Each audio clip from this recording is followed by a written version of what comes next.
हाँ जी, voice check कर लीजिए। Very very very good evening. आज हम न्यू चैप्टर स्टार्ट करने जा रहे हैं। दैट इज चैप्टर का नाम क्या है हमारा? चैप्टर का नाम है हमारा redemption of debenture. Redemption of debenture. एक हमने रिडम्पशन वाला और भी करा था, याद है आपको? कौन सा किया था? Redemption of preference share. और आज जो है वो है redemption of debenture. Voice check करके बता दीजिए फटाफट से। वॉइस क्लियर है? चलिए, रिडम्पशन ऑफ डिबेंचर की बात करें तो सबसे पहले हम देखते हैं है क्या ये टॉपिक। रिडम्पशन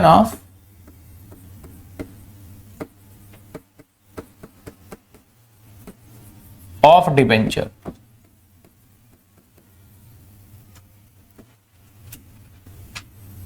इसका मतलब होता है डिबेंचर होल्डर का पैसा वापस करना। ठीक है। जनरली एक कंपनी XYZ लिमिटेड है, जो लास्ट चैप्टर इशू किया था ना, इसके अंदर जुड़ जाएगा वो चैप्टर। जिसको इशू ऑफ डिबेंचर नहीं आता वो रिडम्पशन ऑफ डिबेंचर कर ही नहीं सकता। आपस में दोनों एकदम लिंक है। सर रिकॉर्डेड बैच में ब्रांड वैल्यूएशन चैप्टर, हाँ रिकॉर्डेड में ब्रांड वैल्यूएशन नहीं है, इस बार हो जाएगा। ये न्यू टॉपिक बिल्कुल पल्लवी, न्यू चैप्टर है बिल्कुल ये। तो XYZ क्या है हमारा? एक कंपनी है। लेट सपोज इसने क्या करा, 1000 डिबेंचर इशू किए, 10% डिबेंचर इशू किए। जो इशू किए वो सपोज करो मिस्टर राम को किए, मिस्टर राम को 1000 किए, और इसको प्रॉमिस किया कि मैं आपके जो डिबेंचर आपको मैं इशू कर रहा हूं, आपके मैं पैसे जो रिटर्न करूंगा वो आफ्टर 5 ईयर करूंगा। तो जब मैं इसके पैसे रिटर्न करूंगा तो उस प्रोसेस को बोला जाएगा रिडम्पशन ऑफ डिबेंचर। लेकिन जब हम पैसे वापस करते हैं ना, तो यहां पे भी हमारे पैसे वापस करने के तरीके हैं। मैं मिस्टर राम को कह सकता हूं मेरे भाई एक काम कर, तेरे को अगर 1000 डिबेंचर है, 100 रुपए का है, तो मतलब तूने मुझे कितने रुपए दे दिए होंगे? 1 लाख रुपए दे दिए होंगे तूने मुझे। जब मुझे 1 लाख रुपए दिए तो एक काम कर, तू मेरे से लमसम ले ले। सर लमसम का मतलब एक साथ ले ले, एक साथ पैसे ले और छुट्टी 5 साल बाद आइयो और मेरे से 1 लाख रुपए अपना लेके चला जाइयो। अब मे भी पॉसिबल है मैं 1 लाख के बजाय थोड़े से बढ़ा के दे दूं, 1 लाख की जगह पे मैं तेरे को 1,20,000 दे दूं, और ये भी पॉसिबल है 1 लाख की जगह 90,000 दूं। कैसे होगा मैं बताऊंगा आपको। दूसरा मैं कहूंगा यार देख एक काम कर, 1 लाख रुपए 5 साल ना, मैं हर साल तुझे 20,000 दूंगा ईच ईयर वापस। हर साल मैं तुझे कितने कितने दे दूंगा? 20,000। मतलब मैं एक बार में 1 लाख तो नहीं लौटा पाऊंगा, मैं तुझे 20,000 करके हर साल दे दूंगा। तो इसका मतलब इसे बोला जाता है ड्रॉ ऑफ लॉट। मतलब किस्तों में दूंगा मैं तुझे पैसे। तीसरा मैं इसको ऑप्शन दे सकता हूं, यार तू डिबेंचर का पैसे का क्या करेगा, तू कन्वर्ट करवा ले ना। क्या करवा ले? कन्वर्ट। एक काम कर, मैं तुझे अपनी कंपनी का इक्विटी शेयर ले ले, या फिर प्रेफरेंस शेयर ले ले, या तेरे को डिबेंचर चाहिए तो मैं तेरे को दूसरा डिबेंचर दे दूंगा। दूसरा डिबेंचर कब दिया जाता है? जब कंपनी के डिबेंचर का लिमिट है कि 20 साल से ऊपर हम उसके पैसे नहीं रख सकते, तो उसके पैसे वापस करने पड़ते हैं। दैट्स व्हाई हमें डिबेंचर वो वाला रिडीम करके नया डिबेंचर इशू कर देते हैं। तो वो नया ले ले, जैसे कॉन्ट्रैक्ट होता है ना कि 11 महीने बाद अगर कोई किराएदार मकान में रहता है तो उसका कॉन्ट्रैक्ट खत्म हो जाता है, तो 11 महीने बाद खाली नहीं करता, उसको क्या करते हैं, एक न्यू रिन्यू करके कॉन्ट्रैक्ट बना देते हैं। तो सेम। तो 3 ऑप्शन मैंने दे दिए कि भाई इस तरीके से आपके मैं पैसे रिटर्न करूंगा, या तो एक साथ ले लो, या किस्तों में ले लो, या फिर क्या करवा लो, कन्वर्जन। एक चौथा मेथड और होता है ओपन मार्केट से। मतलब हम एक ना अनाउंसमेंट डालेंगे 2 साल बाद, 3 साल बाद, कि सुनो सुनो सुनो, जिसको अपने पैसे लेने हैं लेने के जा सकता है। हालांकि मैं तुम्हें देता 5 साल के बाद, लेकिन मेरा मन कर रहा है 2 साल बाद किसी को अगर पैसे चाहिए तो ले जाओ। लेकिन कंडीशन ये है कि मैं आपको 2 साल बाद जो पैसे दूंगा, हो सकता है कि 1 लाख के बजाय मैं 90,000 रुपए दूं। तो अब जिसको जरूरत होगा 1 के बदले 90 भी ले जाएगा भाई। और हो सकता है मैं बोलूं 1,20,000 दूं। तो उसे बोला जाता है ओपन मार्केट। ओपन मार्केट मतलब एक अनाउंसमेंट डाला, समय से पहले आपके डिबेंचर को मैं क्या कर रहा हूं, वापस खरीद रहा हूं, तो उसे बोला गया ओपन मार्केट। तो जो मैं राम के पैसे को वापस करूंगा, कितने सारे मेथड्स हैं, हर मेथड्स के करने के तरीके अलग अलग होंगे, तो वो हम इस चैप्टर के अंदर सीखने वाले हैं। सबसे पहले डिबेंचर को रिडीम करने के मेथड कितने हैं। तो डिबेंचर को रिडीम करने के मेथड क्या है, एक है लमसम। लमसम का मतलब क्या होता है, एक साथ, मतलब एक साथ पैसा रिटर्न करना, समझे, मतलब एक बार में कर दूंगा। मैंने एक एग्जांपल लिया, समझ में आया आपको। दूसरा क्या है हमारा, ड्रॉ ऑफ लॉट, मतलब किस्तों में, मैं किस्तों में पैसे लौटाऊंगा, एक साथ तो नहीं लौटा सकता।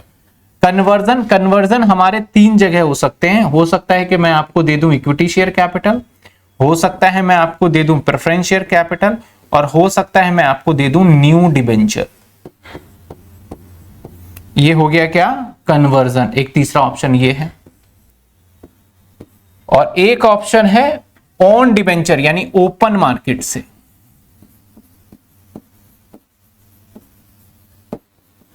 ओपन मार्केट से, ठीक है। जो लमसम है, इस लमसम के अंदर दो तरीके हैं, ड्रॉ ऑफ लॉट में आ जाएगा, ठीक है। लमसम, लमसम के अंदर पैसे वापस करने हैं। किसको पैसे वापस करने हैं, डिबेंचर होल्डर को। किसको करने हैं, हमें डिबेंचर को रिडीम करने के ये मेथड्स हैं, और डिबेंचर होल्डर को जो पैसे वापस करने हैं, ये चार मेथड में से कोई भी मैं एप्रोप्रिएट मेथड फॉलो कर सकता हूं, और मैं पहले ही बता दूंगा एग्रीमेंट के टाइम पे कि कैसे करूंगा। कई बार ऐसा होता है कि मैं आपको ऑप्शन दूंगा, भाई तू इक्विटी ले ले, प्रेफरेंस ले ले, न्यू डिबेंचर ले ले, आपने बोला मैं नहीं लूंगा भाई इन सब, मैंने फिर पैसे ही ले ले भाई तू। मतलब ये ऑप्शंस देते हैं हम, तो जिसको जो अच्छा लगे वो ले सकता है। अब भाई डिबेंचर रिडीम करना आसान काम थोड़ी ना है। जब हम इसको पैसे देंगे, आज मैंने पैसा लिया है, आज मैंने पैसा लिया है। आपको पता है, एक बात बताऊं कि जब कभी भी हम कर्जा लेते हैं ना किसी रिश्तेदार से या किसी से भी कर्जा लेते हैं, तो अक्सर ऐसा देखा जाता है कि कर्जा देते टाइम पे हम फेल हो जाते हैं। मान लो मैंने 5 लाख रुपए कर्ज लिया, तो 5 लाख रुपए तो खर्च हो गए, लेकिन उस 5 लाख रुपए को जोड़ना बहुत बड़ी बात होती है। तो जब डेट आ जाता है तो हम पे नहीं कर पाते, हम फेल हो जाते हैं, जिसकी वजह से लड़ाई हो सकता है, झगड़ा हो सकता है, बैंक में हम डिफॉल्ट भी हो जाते हैं कि भाई नहीं दे पा रहे। इसलिए बैंक चालाक है। बैंक से आप कभी भी बोलना कि मेरे को 5 लाख दे दो और 5 साल में बता दो कितना ब्याज व्याज कितना होगा, सब बता दो, मैं 5वें साल आके एक साथ पैसे दे दूंगा। बैंक बोलेगा नहीं, मैं धीरे धीरे किस्तों में तुमसे पैसे लूंगा, क्योंकि धीरे धीरे पैसे निकालना क्या है, इजी है, और एक साथ पैसे देना टफ है। बैंक को पता है ये तो डिफॉल्ट 100% हो जाएगा। इसलिए ये ईएमआई का कॉन्सेप्ट निकाल के बैठे हुए हैं कि धीरे धीरे उनसे पैसे निकालते रहो। डूबेगा भी तो सारा नहीं डूबेगा, कुछ पार्ट डूबेगा हमारा, समझे बात आप। तो इसीलिए जब हम डिबेंचर को रिडीम करते हैं तो उसके लिए लॉ, यानी जो हमारा कंपनी लॉ, इसके ऊपर CLB कंपनी लॉ बोर्ड, और एक हमारा सेबी, ये दोनों ना अपनी अपनी राय रखते हैं कि अल्टीमेटली तो डिबेंचर अगर कोई खरीद रहा है तो इन्वेस्टर, ये तो इन्वेस्टर जहां आएगा, जहां जहां इन्वेस्टर शब्द आएगा वहां वहां सेबी आ जाएगा। तो CLB कंपनी लॉ बोर्ड यानी कंपनीज एक्ट कहता है कि भाई तुम्हें डिबेंचर रिडीम करोगे तो मान लिया जाए तुम 5 साल बाद करोगे, है ना। मान लेते हैं कि आज डिबेंचर आपने इशू किया, 1 साल, 2 साल, 3 और ये 4-5, यानी 1, 2, 3, 4, 5 साल बाद आप पैसे वापस करोगे। तो जितना भी आप पैसे वापस करोगे ना, हम पहले सेबी कहता है उसका वापस करने से पहले आपको 50% आपके पास पैसा रिजर्व में रखना पड़ेगा। रिजर्व में रखना पड़ेगा 50%। यानी मान लो सपोज 1 लाख रुपए रिटर्न करना है, तो मेरे पास 50,000 रुपए रिजर्व में होना चाहिए। तो हम हर साल क्या करेंगे, जो हमारा नेट प्रॉफिट होगा, तो उस नेट प्रॉफिट में मान लेते हैं 2 लाख रुपए का नेट प्रॉफिट है, तो इसमें से कुछ हिस्सा हम रिजर्व में रख देंगे। और कौन सा रिजर्व होगा, वो कौन सा रिजर्व होगा बताओ, हम किस लिए रिजर्व बना रहे हैं? डिबेंचर को रिडीम करने के लिए। तो उसको रखेंगे हम debenture redemption reserve. Debenture redemption reserve के अंदर रख देंगे। कौन कहता है भाई? ये सेबी कहता है 50%। लेकिन हम इन्वेस्टमेंट, फंडामेंटल ऑफ इन्वेस्टमेंट तो मैं नहीं पढ़ा रहा आपको, मैं तो पढ़ा रहा हूं कॉर्पोरेट अकाउंट, जिसके ऊपर सारा का सारा रूल रेगुलेशन चलता किसका है? कंपनी लॉ का। तो हमें फॉलो इसके रूल को करना है, हमें सेबी की बात नहीं माननी। आपको कई जगह लिखा हुआ दिखेगा भी सेबी ये कह रहा है, तो बोलो सेबी क्या कह रहा है, हम तो चलेंगे किसके हिसाब से? कंपनी लॉ बोर्ड से। कंपनी लॉ बोर्ड क्या कहता है कि भाई पहले ये था 50 और ये भी 50, पहले 25 हुआ करता था, बहुत पुरानी बात है 25, ये 50 कहता था। तो चलो ये मिनिमम है, ये मिनिमम है। ये कहता है कंपनी लॉ बोर्ड कहता है कि मेरे भाई 50 की जरूरत नहीं है, 10% ही कर दो काफी है। कितने परसेंट कर दो? लेकिन 10% भी हम सबको नहीं कह रहे हैं, कुछ स्पेसिफाइड कंपनी है उसी को बस 10% करना। लेकिन कंपनी ने जो ये रूल बनाया ना, थोड़ा सा इसको ना बहुत कॉम्प्लिकेटेड किया हुआ है। एक्चुअल क्लियरिटी सही तरीके से सिंपल नहीं बनाया इन्होंने कहा कि भाई अगर तुम्हें मान लो 1 लाख रुपए रिडीम करने हैं, तो हर साल के हिसाब से 5 साल बाद 1 लाख रुपए देना है। तो 1 लाख रुपए पे आपको अगर 10% देखा जाए तो 10,000 रुपए तुम्हें पहले रिडीम करने से पहले क्या बनाना पड़ेगा? Debenture redemption reserve. इसको शॉर्ट फॉर्म में मैं बोलूंगा DRR में बनाना पड़ेगा। कितना बनाना पड़ेगा? 10,000। तो 10,000 एक साथ नहीं बनाओगे, 5 साल है तो यहां पे बना लोगे आप कितने? 2,000। फिर यहां पे कितने बना लोगे? 2,000। फिर यहां कितने बना लोगे? 2,000। फिर यहां पे कितने बना लोगे? और जैसे ये 2,000 बन जाएगा वैसे ही 10,000 होगा। फिर आप रिडम्पशन के प्रोसेस को क्या करिए? स्टार्ट करिए। अगर आपके पास DRR में पैसे नहीं है तो आप रिडम्पशन प्रोसेस को स्टार्ट नहीं कर सकते और आपके ऊपर फाइन भी लगाया जाएगा। आपने क्यों नहीं बनाया ये? साथ के साथ ये क्या कहता है? यार तुमने 2,000 रुपए निकाल लिए, कंपनी XYZ लिमिटेड कहता है हाँ भाई निकाल लिए, तुमने ही तो बोले थे कि 2,000 निकाल लो। तो हमने निकाल लिए 2,000। बोला इसका 2,000 का क्या कर रहे हो? बोला रखे हुए भाई, तुम्हारी वजह से तुमने बोला निकालो, तो हमने नेट प्रॉफिट जो भी हुआ था उसमें से हमने क्या करा? 2,000 रुपए निकाल लिए, बाकी 1,98,000 रुपए हम अपने घर लेके डिविडेंड बांट दिया हमने। तो कंपनी लॉ बोर्ड बोलता है यार ये तुम्हारे पास पैसे पड़ा है, एक काम करो इस पैसे को भी तुम इन्वेस्ट कर दो,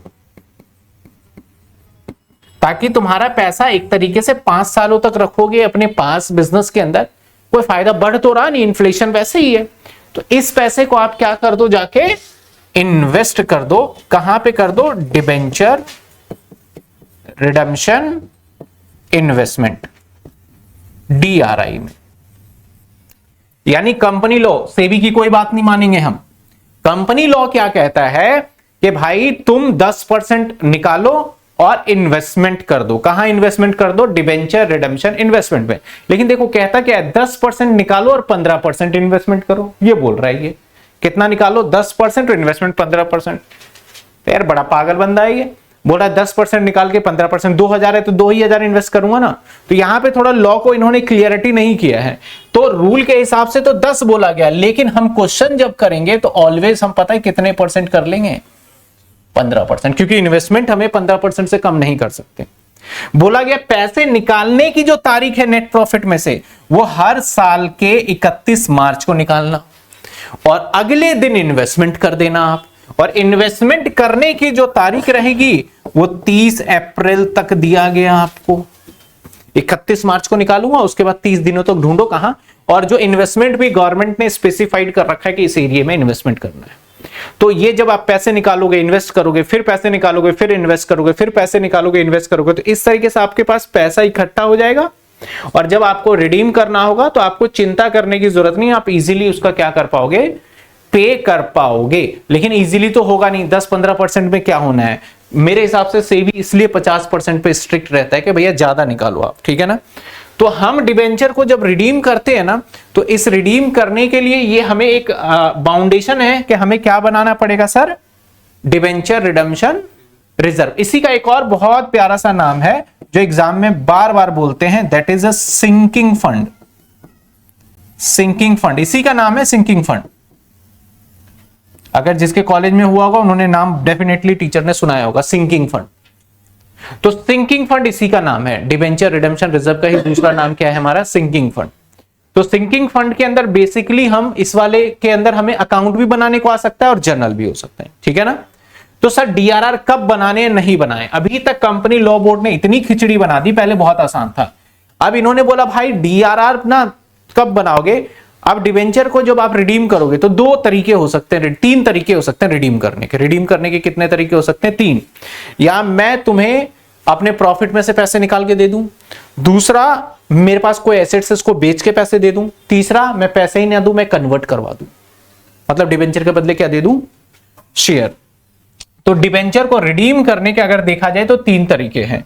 हो सकता है कि मैं आपको सोर्स अगर मैं बताऊं जो रिडीम करूंगा तो आपके पैसे कहां से लौटाऊंगा, या तो हो सकता है मैं कैपिटल यानी मैं एसेट्स को सोल्ड करके मैं आपको पैसा दूंगा, मैंने एसेट्स बचा रखा है। जैसे कई बार लोग क्या करते हैं ना, अगर पैसे की जरूरत होती है ना तो वो पैसा किसी एसेट्स में लगा देते हैं कि कल जब देना होगा तो उसे बेच के उसको दे देंगे हम, ताकि रेट भी बढ़ता रहे। तो एक तो है कि आउट ऑफ अगर कैपिटल करते हो तो ऐसे सिचुएशन में एसेट्स बेचने में no need to create DRR.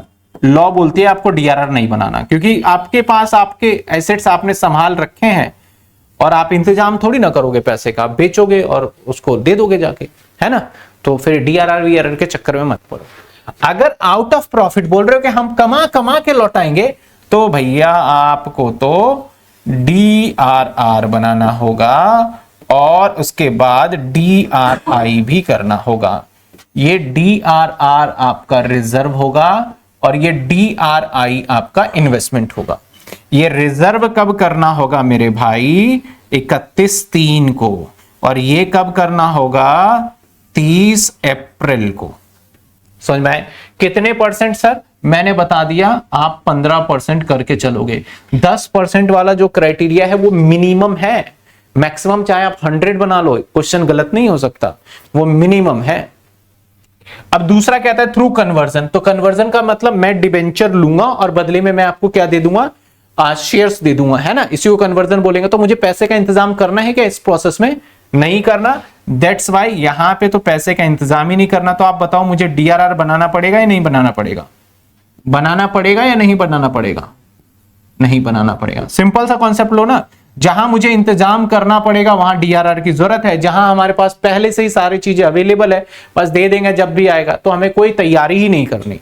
Basically DRR account banana it is एक प्रिपरेशन, तैयारी बोल के चल सकते हो कि हम पेमेंट करने से पहले अपनी तैयारी कर लेते हैं कि भाई कैसे देंगे। समझ में आई बात आपको। अब क्वेश्चन आता है सर ये डीआरआर जो है वो बनाओगे कैसे आप, डीआरआर तो बना लिया, जैसे सीआरआर बनाते हैं, तो ये बनाओगे कहां से, इसका सोर्स क्या होगा, डीआरआर बनाने का सोर्स क्या होगा। तो सोर्स ऑफ क्रिएट्स डीआरआर, क्या क्या सोर्स हो सकता है। तो बोला गया भाई डीआरआर को क्रिएट करने के लिए आप प्रॉफिट का इस्तेमाल कर सकते हो, मतलब प्रॉफिट में से पैसे, आप general reserve and free reserve, आप जो फ्री वाला पार्ट था ना, वर्कमैन कंपनसेशन, आप जैसे था हमारा डिविडेंड रिजर्व, और आप सिक्योरिटी प्रीमियम का इस्तेमाल कर सकते हो। एक बार ना सिक्योरिटी प्रीमियम का कई बार रूल चेंज हो जाता है, इसका मैं एक बार देख के बताऊंगा, एक मिनट देख ही लेता हूं कि इस बार बदला है या इन्होंने नहीं बदला। रिडेम्पशन ऑफ डिबेंचर, चलो अभी मैं सिक्योरिटी प्रीमियम को हटा देता हूं, जब मैं देख लूंगा तो बता दूंगा, ठीक है ना। ये सोर्सेस हैं वैसे तो, एक बार पहले देख लेंगे पूरी तरीके से कि भैया इस साल के लिए क्या अप्लाई किया हुआ है। चलो ये बता दिया, एक सिक्योरिटी प्रीमियम वाला रखा है, तो यहां से पैसे निकालोगे और डीआरआर बना लोगे। सर डीआरआर बनाने की एंट्री क्या है? जैसे मान लो प्रॉफिट से निकालेंगे तो surplus account debit to DRR, जितने परसेंटेज बोल रखा है उतने परसेंटेज हम बना लेंगे। समझ में आई बात आपको? तो अभी तक हमने क्या देखा, मेथड्स कितने हैं, उसके बाद भैया उसको हमें क्या क्या सोर्सेस होगा, कहां से देंगे, या तो पैसा कैपिटल से देंगे या प्रॉफिट से देंगे या कन्वर्जन करके देंगे। मेथड हमने 4 देख लिए। अब देखो किसको डीआरआर बनाना है और किसको नहीं डीआरआर बनाना है। कहता है अगर कोई भी हमारा जो आरबीआई के अंदर कोई भी बैंक, समझ लो सिंपल बैंक, कोई भी बैंक है उसको जरूरत नहीं है डीआरआर बनाने की। अगर मैंने बोला PNB bank limited issue a debenture and redeem after 15 year या 10 ईयर, तो समझ जाना कि भैया ये बैंक है, तो इस केस में हमें 10% और 15% के चक्कर में नहीं पड़ना, यहां पे डीआरआर हमें नहीं बनाना है। कहता है बैंकिंग कंपनी हुआ, उसको भी नहीं बनाना। कहता है listed non banking company financial, जो कि लिस्टेड है, ये एक वर्ड याद रखना, लिस्टेड कंपनी, तो भाई चाहे आपका पब्लिकली प्राइवेटली, इसको भी नहीं बनाना। तो सर अनलिस्टेड कंपनी में NBFC financial institution covered by section 272 companies act, तो यहां पे कहता है प्राइवेटली प्लेस डिवेंचर को नहीं बनाना, पब्लिकली डिवेंचर को बनाना है, यानी अनलिस्टेड कंपनी को बनाना है। और अनलिस्टेड कंपनी में पब्लिक हो चाहे प्राइवेट हो, दोनों को बनाना है। तो भाई अब 2 तरीके के कंपनियों के टाइप ऑफ डिवेंचर हो जाते हैं, एक तो पब्लिकली इशू करते हैं और एक प्राइवेटली देते हैं, मतलब हम किसी को नहीं बताते। तो हमेशा याद रखना अनलिस्टेड कंपनी, एग्जाम में जब भी क्वेश्चन आएगा और क्वेश्चन कहता है XYZ लिमिटेड, तो वहां पे समझना लिस्टेड नहीं, अगर लिस्टेड कंपनी बोल दिया तो डिवेंचर डीआरआर नहीं बनाने की जरूरत है। बैंकिंग कंपनी बोल दिया तो नहीं बनाना, कोई भी हाउसिंग लोन कंपनी बोल दिया तो नहीं बनाने। अगर मैं बोलता हूं XYZ लिमिटेड ने डिवेंचर इशू किया, मैं कुछ नहीं बता रहा कि किस टाइप का है, तो आप समझ जाना वो इसी टाइप का होगा, अनलिस्टेड कंपनी। और चुपचाप आप 10 कितना है, ये है मिनिमम, लेकिन आप कितना बना लेना वहां पे, मैं कह रहा हूं कि आप बना के चलना कितने परसेंट, 15% बना के चलोगे, ठीक है ना। चलिए अब इसके अंदर हम कुछ क्वेश्चंस और उसके बाद फिर हम पहले एंट्री देख लेते हैं, क्या एंट्री होगा। देखो मान लो कि मैं 1 लाख रुपए का, मैं 10% डिबेंचर 1 लाख रुपए का रिडीम करने वाला हूं, 10% डिबेंचर 1 लाख रुपए का रिडीम करूंगा। तो सबसे पहले अगर मैं बात करूं तो पहला जो डेट है रिडीम, और मैंने इसको इशू भी कर दिया, रिडीम भी मैं करूंगा, ठीक है। तो हमें 31 तारीख को, 31/3 जो भी आएगा, डेट छोड़ते हैं अभी, थोड़ी देर के लिए डेट छोड़ देते हैं, नहीं तो फिर कंफ्यूजन हो जाएगी थोड़ी। पहली एंट्री मैं क्या करूंगा, डीआरआर बनाऊंगा, कितने परसेंट, 15%। तो मैं सरप्लस टू डीआरआर, पहली एंट्री कितने भाई, 15,000, 1 लाख है तो उसका 15,000। नरेशन क्या लिखोगे इसका, बीइंग डिबेंचर या डीआरआर क्रिएटेड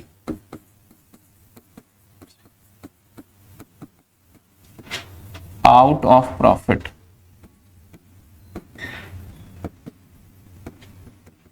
अगली एंट्री भाई डिबेंचर होल्डर को बुला लो, तो 10% डिबेंचर टू डिबेंचर होल्डर। पहले सॉरी, अगली एंट्री आपको इन्वेस्टमेंट करना होगा, तो आप क्या करोगे इन्वेस्टमेंट में, डीआरआई टू बैंक, क्योंकि गवर्नमेंट ने बोला इसको इन्वेस्ट कर दो, तो कितना इन्वेस्ट करोगे, पूरे 15,000।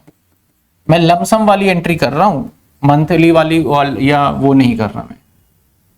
बीइंग कि जो आप ये वीडियो देख रहे हैं, इस वीडियो को बनाने में हमारी बहुत मेहनत है, क्लास को रिकॉर्ड करने से लेके एडिटिंग तक, नोट्स को बनाने तक काफ़ी मेहनत है। तो प्लीज़ आप इस चैनल को सब्सक्राइब जरूर करिए और अपने दोस्तों को भी शेयर करिए कि इस चैनल पे आपको बीकॉम की सारे कंटेंट्स अवेलेबल होते हैं। अमाउंट इन्वेस्टमेंट इन डीआरआई। अब डिबेंचर होल्डर को बुलाओ, भाई डिबेंचर होल्डर आ जाओ। बुलाने से पहले हमें क्या करना है, इस DRI को बेचना है, उसको बुलाने से पहले इस DRI को बेचना भी है। तो अगली एंट्री होगा हमारा बैंक टू DRI। अब ये DRI सस्ता भी बेचा जा सकता है, महंगा, मैं तो ये मान के चल रहा हूं अभी बहुत सिंपल जितने का था उतने का ही हो रहा है। तो बैंक में पैसे आ गए फिर से 15,000 और 15,000 बीइंग DRI सोल्ड। अब डिबेंचर होल्डर को बुलाओगे, भाई 10% डिबेंचर आ जाओ, हमारे सारे रूल्स रेगुलेशन फॉलो कर लिए हैं। और 2 में डिबेंचर होल्डर 1 लाख रुपए। इसके बाद इसको पैसा दे देंगे, दैट इज डिबेंचर होल्डर और 2 बैंक कर देंगे। तो हमारा पैसा दे दिया हमने 1 लाख रुपए का। उसके बाद जो आपने DRR में पैसा रखा था उस पैसे को ट्रांसफर करना है, कहां करना है, जनरल रिजर्व में। तो एक लास्ट एंट्री ये करनी पड़ेगी हमें, that is DRR to general reserve.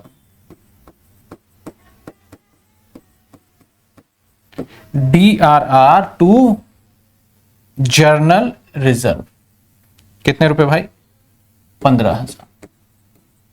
यानी इस पैसे को वापस से जनरल रिजर्व में ट्रांसफर भी करना होगा। तो ये नेट टू नेट एंट्री है बेसिक, अगर शेयर एट पार है और उसके हिसाब से किया। लेकिन मे बी पॉसिबिलिटी ये भी हो सकता है ना मेरे भाई, क्या पॉसिबिलिटी हो सकता है यहां पे कि जो हमारा है ये प्रीमियम पे रिडीम करें। तो जब प्रीमियम पे रिडीम करेंगे तो क्या क्या फर्क आएगा, मैं प्रीमियम वाले भी करके दिखाऊंगा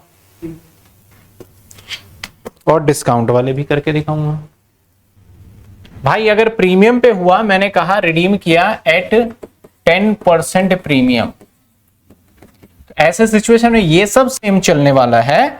चेंजेस यहां पे आ जाएगा, यहां सिक्योरिटी प्रीमियम भी आ जाएगा 10,000 और डिबेंचर होल्डर का जो अमाउंट है दैट इज आ जाएगा 1,10,000। अब जो यहां पेमेंट होगा डिबेंचर होल्डर को टू बैंक में दैट इज 1,10,000 की पेमेंट होगी, 1,10,000 की पेमेंट होगी। समझ में आ रही है बात आपको, डिफरेंस समझ में आया, चेंज समझ में आया क्या करा मैंने, ठीक है। इसके बाद इस सिक्योरिटी प्रीमियम को राइट ऑफ करने की भी एंट्री करनी पड़ेगी। और राइट ऑफ कैसे करोगे आप, अगर आपके पास सिक्योरिटी प्रीमियम है तो security premium to security premium, याद आया कुछ, प्रेफरेंस शेयर में मैंने पूरा डिटेल में समझाया था कि किस तरीके से राइट ऑफ होता है। या फिर अगर सिक्योरिटी प्रीमियम नहीं है तो क्या वर्ड यूज करेंगे, जनरल रिजर्व या सरप्लस टू सिक्योरिटी प्रीमियम, ठीक है। ये किस पे हो गया हमारा, अगर रिडीम करते हैं हम किस पे, एट प्रीमियम पे। अब ऐसा भी हो सकता है कि मेरे भाई अब किस पे रिडीम कर ले हम, एट डिस्काउंट। सर ऐसा पॉसिबल है, हाँ भाई पॉसिबल है, मैं बताऊंगा कब पॉसिबल है ये, ठीक है ना। तो रिडीम कर सकते हैं एट डिस्काउंट। तो जब एट डिस्काउंट आप रिडीम करोगे तो कैसे करोगे, ध्यान देना। तो हमारा क्या होगा, यहां पे जो है ना सब कुछ सेम रहेगा, सब कुछ सेम, ये सब कुछ सेम। यहां पे डिबेंचर होल्डर में मान लेते हैं कि 10% डिस्काउंट पे है, 10% डिस्काउंट पे है, तो ये सब सेम चलता जाएगा। बस यहां पे हमें पे करना पड़ेगा 90,000 और जो फायदा होगा उसको भेज देंगे कहां, कैपिटल रिजर्व में। और कितने कैपिटल रिजर्व में चला जाएगा हमारा, 10,000। और बैंक की जो पेमेंट होगी वो पेमेंट कितनी आ जाएगी हमारी, सब कुछ सेम रहने वाला है, बस ये बदलाव। समझ में आया। तो मैंने ओवरव्यू करके मोटा मोटा एंट्री बता दिया कि क्या बदलाव होंगे क्या। अगर कंपनी ने पहले से ही DRR बना रखा है तो आपको DRR बनाने की कोई आवश्यकता नहीं है। चलिए एक क्वेश्चन आपके सामने है, देखते हैं और इसको समझ के फिर इसकी एंट्री देखेंगे, ठीक है। क्या कहता है क्वेश्चन में, 1 अप्रैल 2020 में विष्णु प्रिया स्टील लिमिटेड है। अब आप balance of 4 lakh surplus account, मतलब मेरे प्रॉफिट में 4 लाख है, कंपनी डिसाइड रीपे 4 लाख रुपए 12% डिबेंचर 31 मार्च। कंपनी ने डिसाइड किया कि भैया उसके जो डिबेंचर है 4 लाख के उसको रीपे करने वाला है 31 मार्च 2021 में, ठीक है ना। एट अ प्रीमियम 10% पे करेगा वो। The debenture interest payable annually, interest हम हर बार देते हैं, end of the financial year 31 मार्च को उसका ब्याज दे देते हैं, ठीक है। The company also balance 2 lakh रुपए डिबेंचर रिडम्पशन रिजर्व अकाउंट में। कंपनी के पास पहले से ही DRR में 2 लाख रुपए है, तो भाई 4 लाख का तो 15% 60,000 ही होता है, तो मेरे पास तो 2 लाख डीआरआर में रख रखा है, तो हमें अब डीआरआर अकाउंट बनाने की जरूरत नहीं है। The company make investment as per rule form companies act share capital debenture rule 2014 के अंदर आया था 1 April of the financial year. तो 1 अप्रैल को कंपनी इन्वेस्टमेंट करेगा, तो इन्वेस्टमेंट कितना करना था रूल के हिसाब से 15%। The investment carry interest 10% per annum. Generalized the transaction of the financial year 2021 comply with the provision of the companies act 2013। The companies the sufficient balance of the bank account. Company के पास सब कुछ है और सब company काम भी कर सकता है। तो आइए देखते हैं कैसे होगी इसकी जर्नल एंट्री। प्रीमियम वाला आ गया है ना, ये कौन सा आ गया हमारा, प्रीमियम वाला। आ जाइए, तो पहली एंट्री हमें अब डीआरआर नहीं बनाना है, पहली एंट्री डीआरआई की करनी पड़ेगी 1 अप्रैल को। 1/4/2020 को ही कर देते हैं। क्या करेंगे सर, डीआरआई, और वो भी कितने परसेंट, 10%, 10% डीआरआई टू बैंक 60,000। अब ये 60,000 कैसे आया, मैं इधर लिख देता हूं, 4 लाख रुपए इंटू में 15%, समझे आप, 60,000। ठीक है, आइए अगली एंट्री। अब एंट्री कब स्टार्ट होगी, 31 मार्च को। कब एंट्री स्टार्ट होगी, 31 मार्च को। तो 31 मार्च को हमें इंटरेस्ट भी देना है, और जो मैंने ये डिबेंचर इन्वेस्टमेंट किया है इस पे इंटरेस्ट भी लेना है और इसको भी बेचना है। तो सबसे पहले हम डिबेंचर होल्डर को इंटरेस्ट की पेमेंट कर देते हैं 31 मार्च को, 31/3/2021 में। अगर डिबेंचर होल्डर को इंटरेस्ट देना है तो 4 लाख का कितने परसेंट है बता रखा है डिबेंचर का इंटरेस्ट, आटा प्रीमियम 10%, 12%। तो 4 लाख का 12%, तो मैं कहूंगा interest account debit to debenture holder. कितने हो गए, 48,000। अब इसको भाई मैं पेमेंट भी करूंगा इस इंटरेस्ट को, है ना। तो पेमेंट कैसे करूंगा मैं, डिबेंचर होल्डर टू बैंक। देख रहे हो, इससे पिछले वाला चैप्टर काम में आ गया है। तो पिछला चैप्टर जब तक नहीं आता, जो जिस बच्चे को ये चैप्टर आ ही नहीं सकता। ठीक है, इसके बाद अगली एंट्री क्या करेंगे, statement profit and loss to interest on debenture. याद है आपको, लास्ट क्लास के अंदर मैंने ही कराया था ये। आइए अगली एंट्री, अब इंटरेस्ट लेने की भी करनी पड़ेगी आपको, यानी एक एक चीज का ख्याल रखना है यहां पे। तो इंटरेस्ट मिलेगा आपको इन्वेस्टमेंट पे 60,000 पे 10%, 6,000 रुपए मिलेगा। तो आप यहां पे क्या करोगे, जब मिलेगा आपको इंटरेस्ट तो आपका आएगा यहां पे बैंक अकाउंट डेबिट, या फिर इंटरेस्ट हमें रिसीव करना है तो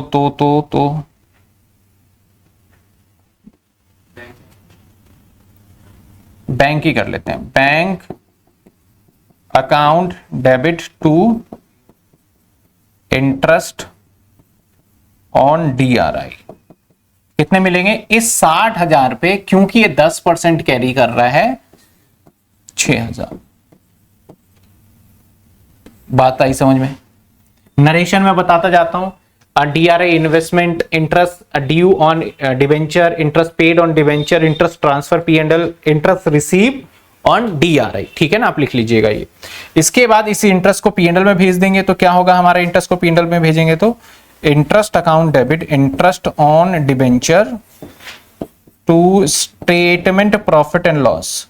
एक बात ध्यान रखना, बुक के अंदर क्या आंसर है आई डोंट, मुझे कोई फर्क नहीं पड़ता।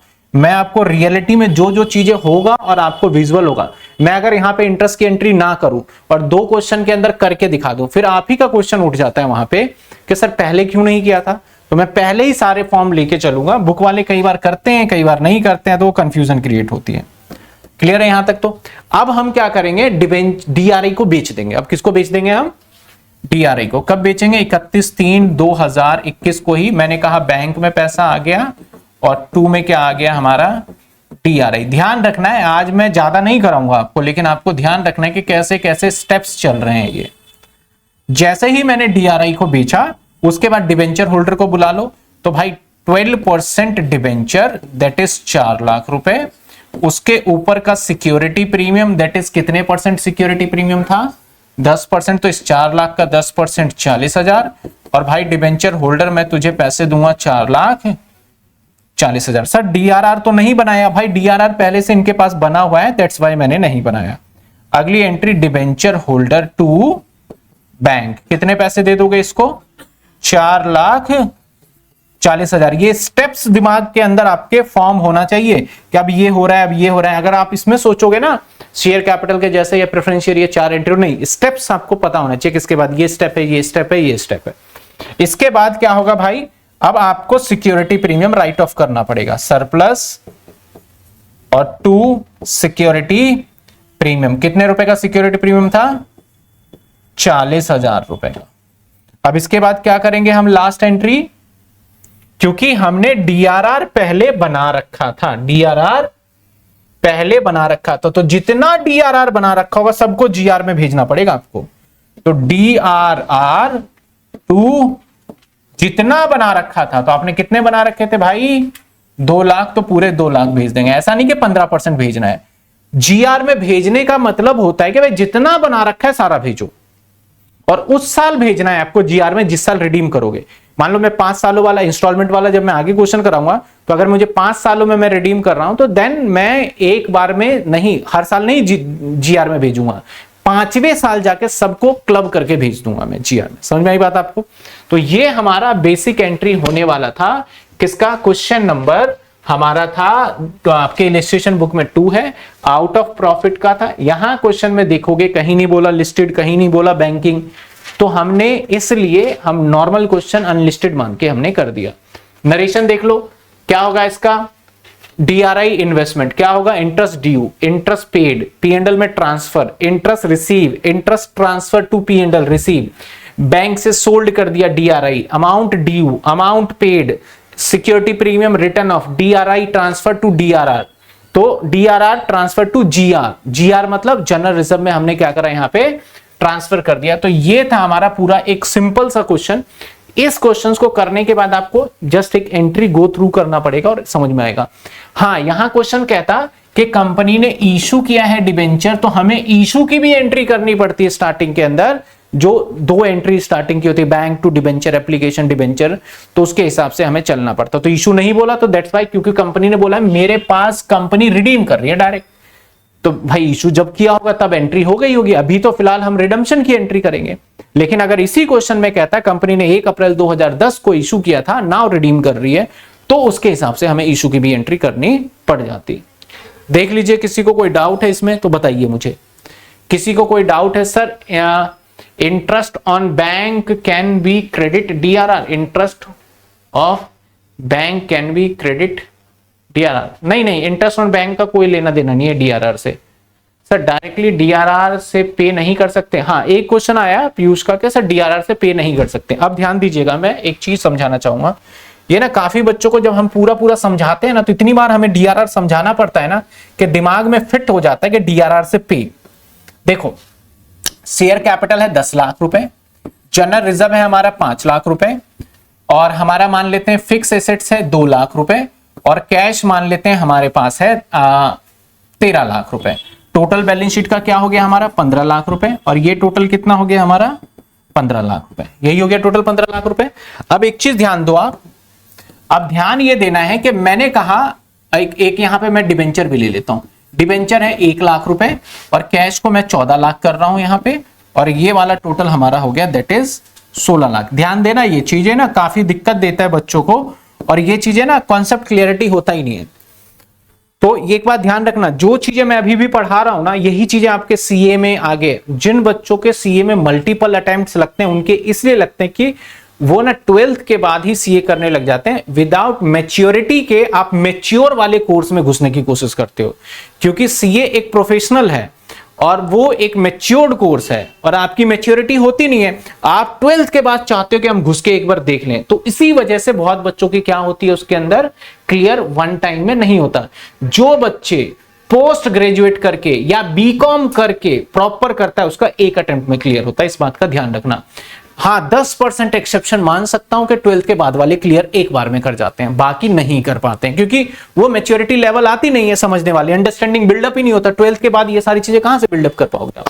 तो देखो, अब हमने क्या किया, मैंने बोला कि भाई डीआरआर बनाना है आपको, तो जब मुझे डीआरआर बनाना है मैं मान के चल रहा हूं 100% में डीआरआर बनाऊंगा, तो जब मैं 100% डीआरआर बनाऊंगा तो यहां से मैं 1 लाख माइनस करूंगा और यहां क्या बन जाएगा हमारा डीआरआर 1 लाख, तो ये कितने हो गए 4 लाख।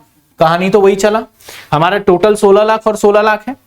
अब मैंने अगले साल क्या करा, इसको पेमेंट किया, तो जब मैं अगले साल पेमेंट की बात करूंगा, याद रखना जब मैं अगले साल पेमेंट की बात करूंगा, ये तो हो गया बनाने की, ये हो गया बनाने की, अरे ये हो गया डीआरआर बनाने की, कैसे मैंने बनाया और जब बैलेंस शीट में कैसे रिफ्लेक्ट हुआ ये मैंने बता दिया। ये हो गया क्रिएट की, बैलेंस शीट है जब हमने क्रिएट किया। अब बैलेंस शीट तब बनाएंगे जब पेड करेंगे, तो पेड करेंगे तो पता है क्या होगा, सबसे पहले हमें ये डिबेंचर पेड करना है, तो ये डिबेंचर तो हो जाएगा खत्म, जीरो हो जाएगा, और हमें कैश से पेड करना पड़ेगा। पेमेंट तो कैश से ही होगा। ये कितने बच गए हमारे 13 लाख, और ये डीआरआर भी खत्म हो जाएगा और वापस से ये कितना बन जाएगा 5 लाख। तो नाउ टोटल विल बी कितने होंगे यहां पे 15 लाख, और ये टोटल भी कितने हो गए हमारे 15 लाख। दोनों साइड तो हो गया। क्या हमने डिबेंचर को डीआरआर से पेड किया है? पेमेंट तो आप कैश या बैंक से ही करते हो, डीआरआर तो जस्ट एक अकाउंटिंग बैलेंस एंट्री हमें करवाया जाता है कि हम प्रॉफिट को बिजनेस से बाहर ना जाने दें, हम प्रॉफिट को होल्ड कर लें। जब पेमेंट करने की बारी आएगी तब तो भैया बैंक से ही पेमेंट होगा। दैट्स व्हाई इस क्वेश्चंस के अंदर देखो लास्ट लाइन क्या कहता है, अगर ध्यान से पढ़ो, the company has sufficient balance in bank account. ये वर्ड क्यों लगाया? क्योंकि जो पेमेंट करोगे उसके लिए प्रॉपर पैसा है। अगर हमारा पेमेंट डीआरआर से ही होता तो फिर बैंक किस काम का होता? समझ में आई बात आपको? तो डीआरआर क्रिएट करना एक अलग एस्पेक्ट है, वो सिर्फ अकाउंटिंग एंट्री है बैलेंस करने के लिए, और पेमेंट करना बैंक से ही पड़ेगा हमें। क्लियर है आपको? क्या पीयूष, आपका पीयूष का ही डाउट था, क्या क्लियर हुआ आपको? ये चीजें बहुत छोटी चीजें हैं, क्योंकि मैं भी जब अपने टाइम पे पढ़ता था तो मुझे लगता था यार डीआरआर बनाया है, और डीआरआर इसलिए बनाया है क्योंकि डिबेंचर होल्डर को पेड करना है। नहीं भाई, ये अकाउंटिंग एंट्री है जिससे हम अपने प्रॉफिट को बिजनेस से बाहर निकलने नहीं देते, रिटेन करके रख लेते हैं। ठीक है, बताओ कोई डाउट है तो बताओ। क्लियर हुआ आपको? डीआरआई और इंटरेस्ट की कंपैरिजन नहीं कर सकते? अच्छा, डीआरआई और, हाँ कर सकते हो आप। बैंक अकाउंट डेबिट कर दोगे, आप जो हमारा ये है 66,000 रुपए कर दोगे, इंटरेस्ट कर दोगे, वो कर सकते हो कंबाइन। मैंने तो अलग अलग तोड़ तोड़ के बताया। बताइए कोई डाउट है तो।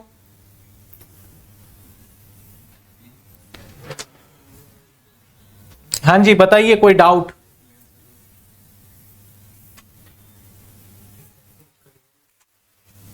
नहीं? तो आज हमने डिबेंचर रिडेम्पशन का एक छोटा सा पार्ट जस्ट बेसिक किया। क्या क्या किया कि भाई डिबेंचर को रिडीम करने की मैं मेथड्स की बात करूं तो कितने मेथड्स हैं मेरे भाई? 4 मेथड्स हैं, जिसमें से एक लमसम एक साथ पैसा देना, इंस्टॉलमेंट किस्तों में देना। इसके बाद क्या था हमारा? कन्वर्जन, मतलब पैसे नहीं देंगे उसको कन्वर्ट कर देंगे। एक है ओपन मार्केट, उस केस में हम अनाउंसमेंट करके मंगवाएंगे। अब भाई जब डिबेंचर के पैसे देने की बारी आएगी तो कहां से दोगे? या तो मैं अपने एसेट्स को बेच के दे दूंगा यानी आउट ऑफ कैपिटल, या फिर मैं क्या करूंगा, पैसे डिबेंचर होल्डर के जब पैसे देने की बारी आती है तो 3 जगह से पैसे दिए जा सकते हैं। या तो मैं क्या कर सकता हूं, एसेट्स को बेच के, या फिर मैं क्या कर सकता हूं, प्रॉफिट में से धीरे धीरे दे दूंगा, या फिर मैं कन्वर्जन कर दूंगा। बस ये 3 रिडेम्पशन के सोर्सेस हैं, और हमारे मेथड कितने हैं?